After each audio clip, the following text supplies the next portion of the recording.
They can change their minds and do 180s at a drop of a hat.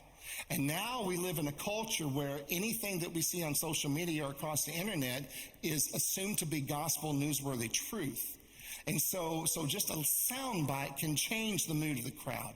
And this highlights here that the crowds were following, but they were following him for what they could get from Jesus, not because they were in love with Jesus and laying down their lives to follow his way. And so it's important for us to always do that same heart check, because whenever I follow Jesus from what I can get from him, that is one of the core recipes for a faith that will be disappointing. That at some point you're going to be tempted to walk away from the faith and say it didn't work for me. And it's because you never allowed yourself to move from a member of the crowd to a follower of Jesus. That faith can't sustain for very long. That's why the crowds ebb and flow. But for our own heart, what we want to always keep in mind is when we're coming to a point where we feel that we're having doubts about God, the first reality check, either you by yourself before the Holy Spirit or talking with someone else, you need someone to hold you accountable to the fact that disappointment is usually actually in a false picture of God that was painted by your religious tradition.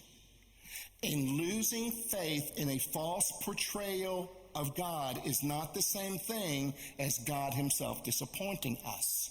But we almost always use those ideas, concepts synonymously, and it's important that we pull them apart, because your disappointment in your faith or your disappointment in a less than perfect picture of who God is that you may have picked up from your faith tradition, that disappointing you is your means of salvation. Because as you let go of that, then you have this humble, open heart for God to reveal himself as he is, not mediated by years of theology, doctrine, and dogma. And so then we move into verse 4 through 7, and in verse 4 that we find another detail that John puts in the story. It simply says, now the Passover, a Jewish festival, was near. This becomes a really important detail. In fact, when you read the book of John, you'll notice a lot of correspondence, or some correspondence between festivals and signs. And we're about to see another one of Jesus' signs that John has chosen to record, and he puts it in the context of Passover.